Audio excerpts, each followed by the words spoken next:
चलिए खबरों में आगे बढ़ते हैं। संभल में नेजा मेले पर रोक लगाने पर राजनीति तेज हो गई है। इसको लेकर के इंडिया न्यूज ने सांसद चंद्रशेखर आजाद से खास बातचीत की। इस दौरान क्या कुछ कहा, सुनिए। हमारे साथ चंद्रशेखर आजाद है। चंद्रशेखर जी, संभल में जो नेजा मेला लगता था, उस मेले पे रोक लगा दी गई है यूपी सरकार की ओर से, क्या कहेंगे? देखिए, उत्तर प्रदेश में संविधान के आधार पर प्रदेश नहीं चलता है। संविधान के आधार पर अगर प्रदेश चलता तो परंपराओं का सम्मान होता है। यही कहा जाता है जब भी कोई आयोजन आता है कि पुरानी परंपरा के अकॉर्डिंग अगर चल रहा है तो हम लोग उसका सम्मान करेंगे। लेकिन मैं फिर आपसे कहूँगा, उत्तर प्रदेश जो है वो अपने हिसाब से प्रदेश को चलाना चाहता है। वो कभी डंडे से, कभी गोली से, कभी धमकी से और कभी कभी जो है संविधान कुचल के प्रदेश को चलाना चाहता है। ये शायद जनता इसको स्वीकार नहीं करेगी। भारत में सभी धर्मों का सम्मान होता है, लेकिन जब बात आती है कमजोर वर्गों के सम्मान की तो मुख्यमंत्री का व्यवहार जो है, सरकार का व्यवहार, मुझे उनसे भी ज़्यादा शिकायत थी। अब तो नीचे कर्मचारी भी जो हैं वो एक से बढ़कर एक हो गए हैं।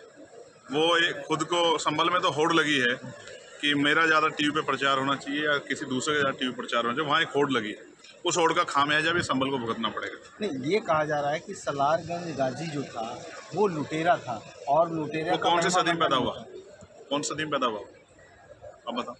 आपको भी नहीं पता, मुझे भी नहीं पता। सवाल ये नहीं, सवाल परंपराओं का है।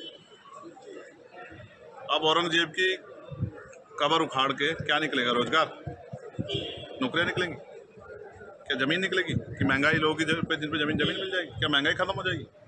क्या भ्रष्टाचार खत्म हो जाएगा? क्या कानून व्यवस्था अच्छी हो जाएगी? यार किसी चीज़ पे तो आके बात करो ना। तो उस पर तो फेल हो, तो वहाँ तो सरकार फेल है। जब मंत्री बयान दे, मुख्यमंत्री बयान दे कि होना चाहिए होना चाहिए, वो किस तरफ ले जाना चाहते देश को?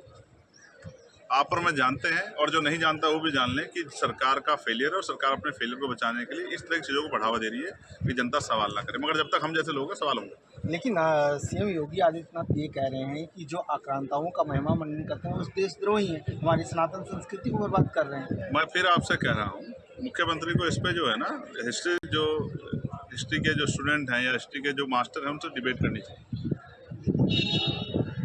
समझे मेरी बात को? तो मुझे नहीं पता कि मुख्यमंत्री की जो एजुकेशन है वो कितनी है, कि हिस्ट्री में उन्होंने कौन सा जो है कोर्स किया है, बीए किया है, एमए किया है, पीएचडी किया किस सब्जेक्ट पर, उनको ज़्यादा जानकारी हो। मुझे इतना ही पता है कि कानून व्यवस्था और जो कॉन्स्टिट्यूशन है उसी के सम्मान के साथ देश चल रहा है, उन्हीं के साथ जो परंपराओं का निर्वहन हो रहा है। ठीक है, तो अब देखो, सरकार अपने हिसाब से चलाना चाहती है, इसका खामियाजा जो है जनता को भुगतना पड़ रहा है, डिस्टर्बेंस हो रहा है। ठीक है, सरकार को अवसर मिल रहा है अपने एजेंडे को लागू करने का। धन्यवाद। मनोहर।